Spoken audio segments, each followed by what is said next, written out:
नमस्कार मित्रों, आपका डॉक्टर आलोक चांटिया एआईआरओ एनडीएफ चैनल पर स्वागत है। आज हम बात करते हैं अंतर्राष्ट्रीय स्तर पर मनाए जाने वाले मानवाधिकार दिवस की, जिसे आप सार्वभौमिक मानवाधिकार घोषणा पत्र जारी करने की तिथि के रूप में 10 दिसंबर को मनाते हैं। लेकिन क्या 10 दिसंबर को जारी हुआ सार्वभौमिक मानवाधिकार घोषणा पत्र, जिसमें 30 अनुच्छेद हैं और जिसकी पहली धारा या अनुच्छेद यह कहता है all human beings are born free and equal, क्या यह बात आज भी द्वितीय विश्व युद्ध जो 1945 में समाप्त हो गया और 2023 में इस पर हम कोई अमल कर सके हैं? जबकि पूरे विश्व में, चाहे सीरिया जॉर्डन हो, चाहे इराक ईरान हो, चाहे रूस और यूक्रेन हो, चाहे फिलिस्तीन या इजराइल हो, या फिर तिब्बत चाइना हो, तिब्बत चाइना ताइवान हो, भारत पाकिस्तान हो, इन सभी में जिस तरीके से मानव जीवन और मानव सुरक्षा एक अनिश्चितता की ओर रहता है, जहां पर आए दिन मिसाइल्स, बम, रैकेट, तोप से लोग उड़ाए जा रहे हों, क्या वहां पर अंतर्राष्ट्रीय स्तर पर मानवाधिकार आज भी अपनी कोई प्रासंगिकता सिद्ध कर पा रहा है, या सिर्फ यह एक लोकप्रिय मुहावरा हो गया है? ऐसा नहीं है कि मानवाधिकार 1948 के बाद ही सबसे ज़्यादा प्रभावशाली बना। जब से संस्कृति का निर्माण हुआ, मानव ने संस्कृति को बनाया और बाद में संस्कृति ने जिस तरह से मानव को प्रशासित किया, उसमें कहीं ना कहीं मानवाधिकार का अर्थ हमेशा से छुपा रहा है। चाहे वो कबीलाई संस्कृति हो, चाहे जनजातीय संस्कृति हो, चाहे ग्रामीण, चाहे शहरी संस्कृति, सभी जगह न्याय की कोई ना कोई व्यवस्था रही है। चाहे वह बुजुर्गों की कोई टोली रही हो, चाहे सरपंच रहा हो, चाहे न्याय पंचायत रही हो, इस अर्थ में कहीं ना कहीं पर एक निषेध के द्वारा, एक नियम और अनुशासन के द्वारा मानवाधिकार की स्थापना किए जाने का प्रयास चलता रहा है। लेकिन ऐसा मानवाधिकार जो राष्ट्र राज्य की संकल्पना में प्रभावी हुआ हो, वह 1948 के बाद हमारे सामने आया और यह एक लोकप्रिय मुहावरा बन गया। जैसा कि मैंने आपसे कहा कि पूरे विश्व में जिस तरह से युद्ध चल रहा है और पर्यावरण को दूषित करा जा रहा है, 30,000 टन कार्बन डाइऑक्साइड वातावरण को केवल रूस और यूक्रेन के युद्ध में प्रदूषित कर गई, और दूसरे स्तर पर हर व्यक्ति से यह कहा जाता है कि वह अपने यहाँ के प्रयोग किए जाने वाले वातानुकूलित यंत्रों को, चाहे वह रेफ्रिजरेटर हो, एसी का उपयोग कम करे ताकि कार्बन डाइऑक्साइड कम निकले। ऐसी स्थिति में मानवाधिकार की बात करना आज बहुत ही प्रासंगिक हो गया है, क्योंकि जिस तरह से अगर हम भारत जैसे देश की बात करें, जहां पर शैशे कल्चर आया है, छोटी छोटी पुड़िया संस्कृति आई है, 1 रुपए 2 रुपए में चाहे आप तेल हो, मसाला हो, सर्फ हो, कोई भी सामान आप खरीद सकते हैं। इससे यह बात तो सिद्ध है कि हर आम आदमी तक व्यवसाय की संस्कृति में पदार्थों की तो उपलब्धता सुनिश्चित होने लगी, लेकिन क्रय शक्ति कम हुई है। आज कोई भी भारतीय पूरा सामान एक साथ नहीं खरीद सकता है, वह सिर्फ अपनी ज़रूरत भर का खरीदता है, जो बताता है कि क्रय शक्ति का कम होना भी मानवाधिकार का एक विषय होना चाहिए। और यही शैशे संस्कृति ही नहीं, हर भारतीय के घर में, चाहे वह रेफ्रिजरेटर हो, चाहे वह एसी हो, चाहे वह टीवी हो, चाहे वह कार हो, चाहे मकान बनाना हो, सभी कुछ बैंकों के द्वारा, उन कंपनियों के द्वारा उपलब्ध कराए गए ऋण की ईएमआई व्यवस्था से ज़्यादा सच्छादित हो रहे हैं। तो क्या इस तरह के जीवन जीने को आप गरिमापूर्ण जीवन कह सकते हैं? क्या यह मानवाधिकार के संरक्षा का विषय है या उल्लंघन का विषय होना चाहिए? क्योंकि ईएमआई पर काम करने वाला व्यक्ति अपने कार्य क्षेत्र में क्या स्वतंत्र रूप से कार्य कर पा रहा है? क्या मनोवैज्ञानिक रूप से वह अपने को स्वतंत्र महसूस कर रहा है? क्या वह अपने यहाँ की कार्य करने की प्रणाली, वेतन की प्रणाली, अवकाश की प्रणाली पर कोई विरोध दर्ज कर सकता है? ऐसा नहीं कर पाना क्या मानवाधिकार का विषय नहीं होना चाहिए? क्योंकि जब भी वह इस सभी बातों का प्रतिरोध करना चाहता है, तो उसके सामने यह एक ऋण व्यवस्था, ईएमआई संस्कृति सामने खड़ी होती है, जिसमें बच्चों की पढ़ाई और सारे सामानों का जो उसे हर महीने भुगतान करना है, अगर वह नौकरी में विरोध करेगा और नौकरी चली गई, तो उसके सामने उसके जीवन की समस्या खड़ी हो जाएगी। और दूसरी सबसे बड़ी समस्या यह है कि उसके साथ साथ उसके पीछे एक बेरोजगार लोगों की वह फौज खड़ी है, जो आपके निकाले जाने के बाद आपसे भी कम पैसे पर काम करने को तैयार है। और यह मनोवैज्ञानिक दबाव क्या मानवाधिकार का विषय क्षेत्र नहीं होना चाहिए? क्या हमें उस पर बात नहीं करनी चाहिए? लेकिन बात यहीं पर आकर कहाँ खत्म होती है? हमारा शरीर 70% पानी से बना है, लेकिन जब मैं यह वीडियो बना रहा हूं तो आप इस वीडियो के माध्यम से इस बात पर विचार करें कि जब भी आप अपने घर में पानी जो सरकारी नलों में आ रहा है उसको कुछ देर रख देते हैं तो देखिए कितनी मिट्टी उसमें जम जाती है। क्या इस मिट्टी मिले गंदे पानी, साफ पानी की उपलब्धता न होना मानवाधिकार का गंभीर विषय क्षेत्र नहीं होना चाहिए था? क्या जल का मौलिक अधिकार संविधान के अनुच्छेद 21 में गरिमापूर्ण जीवन को प्रतिबिंबित नहीं कर पाया और मजबूरन एक औद्योगिक क्रांति के फलस्वरूप, औद्योगिक विवशता के फलस्वरूप हर व्यक्ति ने अपने घर प्यूरीफायर आरओ लगवाकर साफ पानी पाने की जुगत कर ली? क्या इस तरीके से अपरोक्ष रूप से लोगों को बाजारीकरण की तरफ ले जाना, उनके ऊपर उन उपकरणों को खरीदकर अपने जीवन को स्वस्थ रखने के प्रयास के लिए विवश करना एक तरीके का मानवाधिकार का उल्लंघन और शोषण नहीं है? लेकिन हम लोग कभी इस बात पर क्यों नहीं उंगली उठाते? हम क्यों नहीं कहते कि मानवाधिकार उल्लंघन तो हर पल हमारा होता है? इस पर आज विचार करने की जरूरत है। विचार करने की इस पर जरूरत है कि सार्वभौमिक मानवाधिकार घोषणा पत्र, जिसका अनुच्छेद 23(2) यह कहता है कि जो भी कार्य समान रूप से किया जाएगा उसका वेतन समान मिलेगा। यही नहीं, भारतीय संविधान जो सर्वोच्च विधिक ग्रंथ है उसका अनुच्छेद 39(घ) भी इसी बात की वकालत करता है कि सरकार जो है वो समान कार्य समान वेतन पर कार्य करेंगी। लेकिन क्या समान कार्य पर समान वेतन मिल रहा है? पूरे देश में शिक्षकों की नियुक्ति हो, चाहे किसी कंपनी में किसी व्यक्ति के रखे जाने की नियुक्ति हो, या फिर आज जो आउटसोर्सिंग के माध्यम से नियुक्ति का एक दौर चला है, उन सब में क्या कोई व्यक्ति समान कार्य पे समान वेतन की वकालत कर सकता है? क्योंकि जब आप आउटसोर्सिंग से नियुक्त होंगे और आप ये कहेंगे कि मैं प्रोफेसर पे नियुक्त हुआ हूं, मुझे प्रोफेसर के अनुसार ही तनख्वाह मिलनी चाहिए, मुझे एक यूनिवर्सिटी में पढ़ाए जाने वाले प्रोफेसर की तरह ही 2 लाख रुपया मिलना चाहिए, जबकि आपको 70,000 मिल रहा है, तो ज़्यादा चांसेस है कि आपको नौकरी से निकाल दिया जाए। ऐसे में आपके सामने अपने मानवाधिकार की सुरक्षा के लिए न्यायालय होता है। न्यायालय जाने पर न्यायालय कहता है कि आपका अपॉइंटमेंट यूनिवर्सिटी ने नहीं किया है, आप तो आउटसोर्सिंग के माध्यम से केवल अपनी सेवा देने वहां गए हैं, इसलिए यूनिवर्सिटी का इसमें दोष नहीं और आपका केस मेंटेनेबल नहीं। इस सुनियोजित तरीके से एक व्यक्ति के जीवन को अस्थिर कर देना क्या इस तरफ हमको ध्यान देने की आवश्यकता पर जोर नहीं देता है कि हमने मानवाधिकार उल्लंघन के साथ जीने की व्यवस्था को स्वीकार कर लिया है? हमारा मानवाधिकार कहीं सुरक्षित नहीं है। अगर न्यूनतम आवश्यकताओं की पूर्ति का नाम ही मानवाधिकार की स्थापना है, तो फिर स्वस्थ मन, स्वस्थ चित्त की बात क्या है?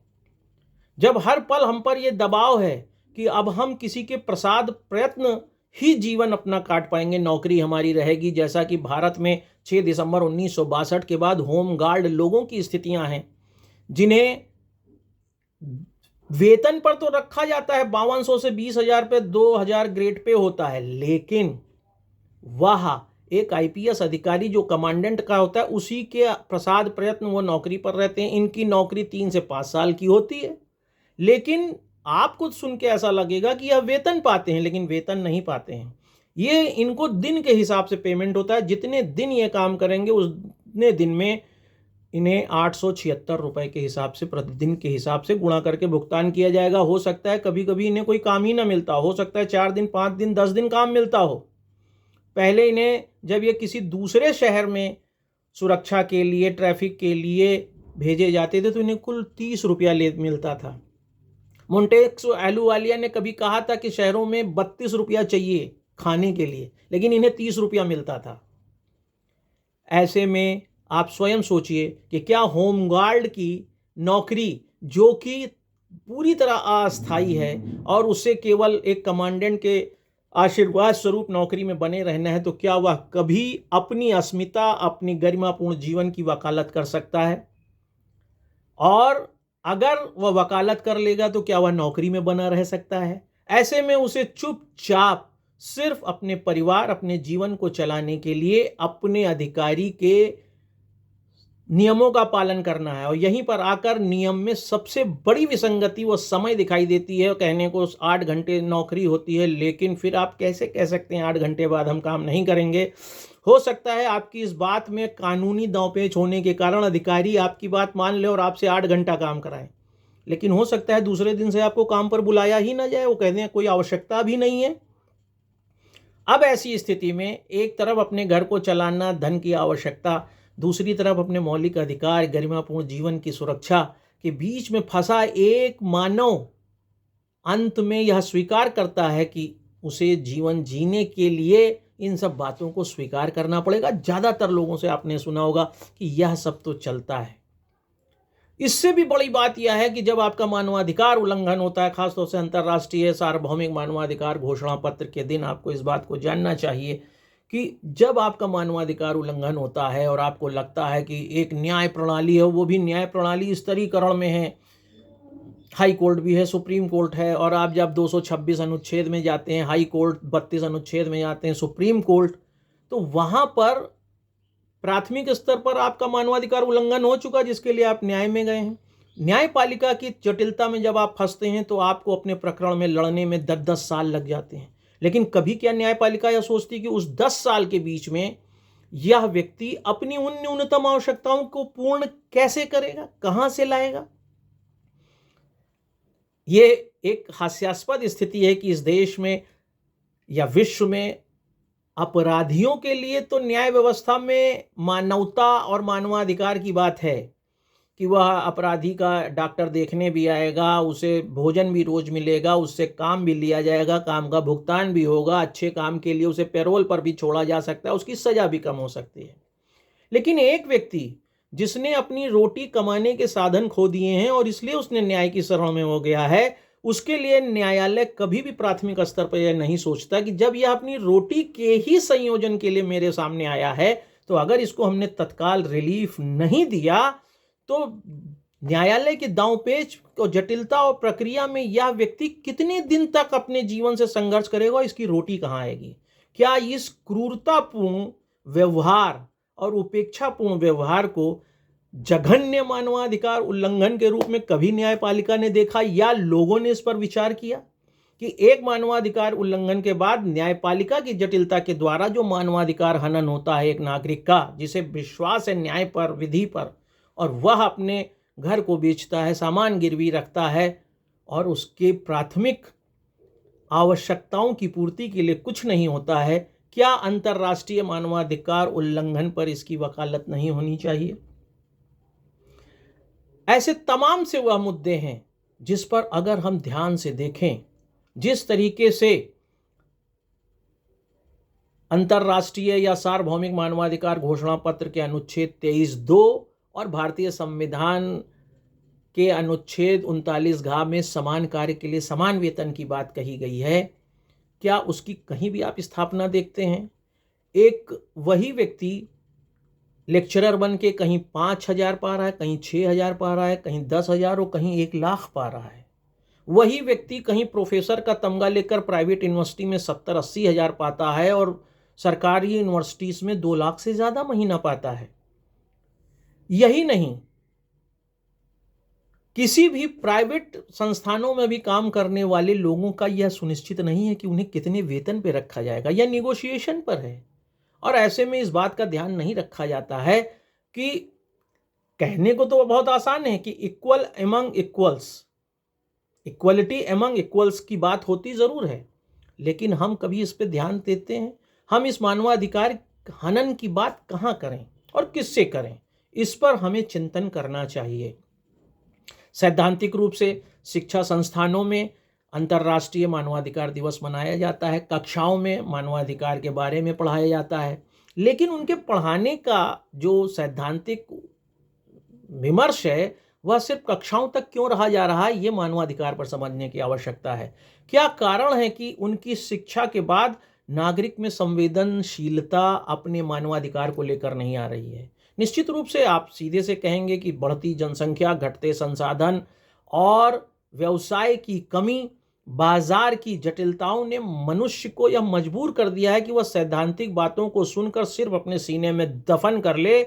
जबकि जर्मनी जैसे देश में नीत्शे ने जब शक्ति का सिद्धांत दिया था और हर व्यक्ति यही देश भारत की तरह वहाँ भी कहता था कुछ भी शोषण हो, गलत हो रहा हो, जर्मनी उस समय 16 भागों में बटा था कि जो हो रहा है सब भगवान की मर्जी है, देखा जाएगा। लेकिन नीत्शे ने एक दिन चौराहे पे एक भगवान का पुतला बनाकर उसे पीट डाला और कहा लो भगवान मर गया।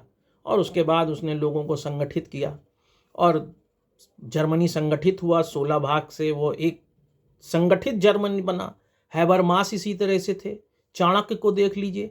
गुरु का कार्य भी तो यही है कि वह सिर्फ सैद्धांतिक अध्ययन न कराए, वह अध्ययन के साथ साथ व्यवहारिक जीवन में भी ऐसे नागरिक तैयार करे जो देश में मानवाधिकार के लिए समर्पित हो, कार्य करें। कहा भी गया यथा राजा तथा प्रजा, जैसा राजा वैसी प्रजा। लेकिन आज राजा और प्रजा के संसाधनों के बीच में इतनी भिन्नता होती चली जा रही है और उसको हम नंगी आंखों से देखने के बाद भी ना तो उसका विरोध कर पाते हैं, न कह पाते हैं कि हम पैदा होने के बाद से लेकर मरने के दिन तक, चिता पर जलने तक सिर्फ अपने मानवाधिकार उल्लंघन को लेकर जीते हैं।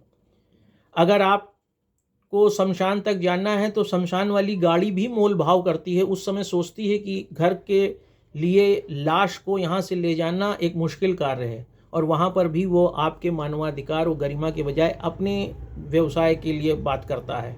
शमशान में भी जलाने वाले पंडित जिस तरह से मोल भाव करते हैं, चाहे वह बनारस हो चाहे लखनऊ हो, कहीं भी आप देख लीजिए, और वो पैसे कमाने में लगे रहते हैं। वहाँ पर भी उस मृत व्यक्ति की गरिमा से ज़्यादा अपने जीवन को चलाने की बात सामने आती है। ऐसे बहुत से उदाहरण हैं और यही कारण है कि शिक्षक को सिर्फ सैद्धांतिक रूप से कक्षाओं में लेक्चर देने के बजाय अनुच्छेदों को जीवंत करना चाहिए। चाणक्य की तरह चंद्रगुप्त पैदा करना चाहिए। नीत्शे की तरह राष्ट्र को समझने वाले नागरिक पैदा करने चाहिए। लेकिन उसका अभाव भी अंतर्राष्ट्रीय मानवाधिकार दिवस के दिन विश्लेषित ज़रूर होना चाहिए। हम जैसे जैसे जीवन को अपने देखते चले जाते हैं, नौकरी पाना है तो आज नौकरी पाने में जिस तरह की व्यवस्थाएं हैं और जिस तरह से प्रतिध्वनियां गूंजती हैं, उसके हिसाब से किसी को उसके योग्यता के अनुसार, वैसे तो डार्विन कहकर मर गए, उनका सिद्धांत आज भी है योग्यतम की उत्तरजीविता, सर्वाइवल ऑफ द फिटेस्ट। लेकिन आज सर्वाइवल ऑफ द फिटेस्ट में जिसके पास आर्थिक संगठन ज़्यादा है, आर्थिक योग्यता ज़्यादा है, वही सर्वाइव कर सकता है। यही कारण है कि एक ग्रामीण एक शहरी के सामने बहुत ढंग से बात नहीं कर पाता, उसके साथ बैठने में संकोच करता है।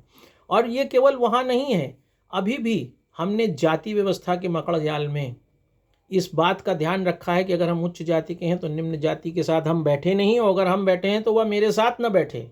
अभी हम विवाह में इस तरह की भिन्नताएं देखते हैं कि अगर भिन्न जातियों के लोग आपस में शादी कर ले रहे हैं तो समाज की मर्यादाओं में उन्हें बहुत अच्छे डर से नहीं देखा जा रहा है।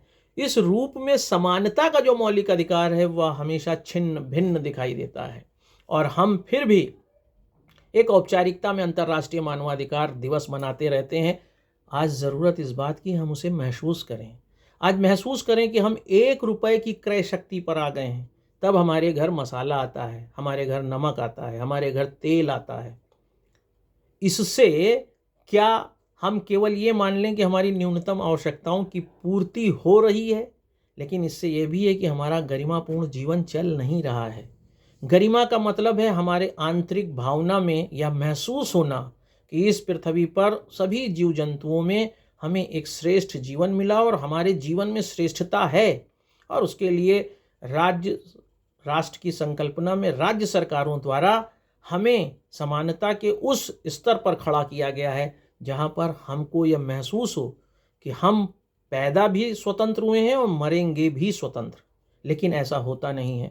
जीवन की अनिश्चितता में जिस तरह से आत्महत्या हो रही है, हत्या हो रही है, बलात्कार हो रहा है, 2 देशों में आक्रमण में निर्दोष जनता मारी जा रही है, उसमें मानव के जीवन का सबसे बड़ा अधिकार, जीवन का मौलिक अधिकार, उसके हाथ में नहीं रह गया, वह बहुत अनिश्चित और असुरक्षित जीवन में खड़ा हो गया है।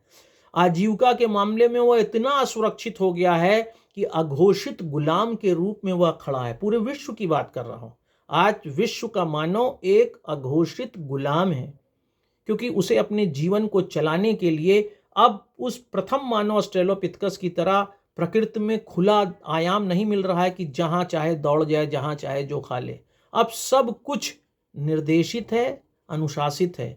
आपको किसी भी सीमा का उल्लंघन करने पर अपराधी ही माना जाएगा, और ऐसी स्थिति में उस अपराध बोध में न जाएं, व्यक्ति के पास सिर्फ एक ये है कि वह स्वयं यह निर्धारित करे कि अपना शोषण करते हुए, एक आर्थिक गुलाम बनते हुए, वह अपने जीवन के उद्देश्यों को, आवश्यकताओं को कैसे पूर्ण करे। और इसी अपूर्णता को पूर्ण करने में अपने शोषण के साथ जीने वाले सभी नागरिकों के लिए हम बड़े आसानी से कहते हैं कि अब जीवन में सुधार हुआ है, गुणवत्ता आई है, जबकि सच ये होता है कि गुणवत्ता कहीं नहीं होती है। मानसिक अवसाद, निराशा, तनाव जीवन में बढ़ते जा रहे हैं। हर तीसरा व्यक्ति मानसिक रोगी होता जा रहा है, या बता रहा है कि मानव अंदर से अपने को गरिमापूर्ण जीवन में नहीं पा रहा है, और गरिमा विहीन इस तरह के जीवन से वह रोगी हो गया है, वह बीमार है। उसके शरीर, जिसको कि मानव शरीर कहते हैं, वह एक बीमार शरीर है, और उस बीमार शरीर के साथ जीने के लिए वह विवश है, क्योंकि उसके मानवाधिकार की स्थापना के लिए ना तो कोई राज्य के पास उपाय है, ना विश्व की संस्थाओं के पास उपाय है। जो उपाय हैं भी वह ऐसे हैं जिसे खत्म नहीं किया जा सकता, क्योंकि जनसंख्या कम करने के लिए कुछ लोगों को तो ऐसा सोचना पड़ेगा कि विवाह किया जाए, बच्चे न पैदा किए जाएं, बच्चे ज़्यादा न पैदा किए जाएं। लेकिन अपनों के विस्तार, परिवार के विस्तार की इच्छाओं के कारण हम इसको रोक पाने में शायद सक्षम नहीं होंगे। प्रकृति ही हो सकता है कि कोई ऐसी स्थिति करे कि सारे मनुष्य नियंत्रित हो जाएं, कम हो जाएं, तो मानवाधिकार का नया अध्याय लिखा जा सकता है। नहीं तो सच यही है कि सामान्य स्थिति में विश्व के ज़्यादातर नागरिक को अपने मानवाधिकार उल्लंघन के साथ ही मानवाधिकार को बचाए रखने में एक आर्थिक गुलाम की तरह अपनी न्यूनतम आवश्यकताओं को पूर्ण करके यह नारा देना पड़ता है कि हमारा मानवाधिकार जिंदा है और हम मानवाधिकार के साथ जी रहे हैं।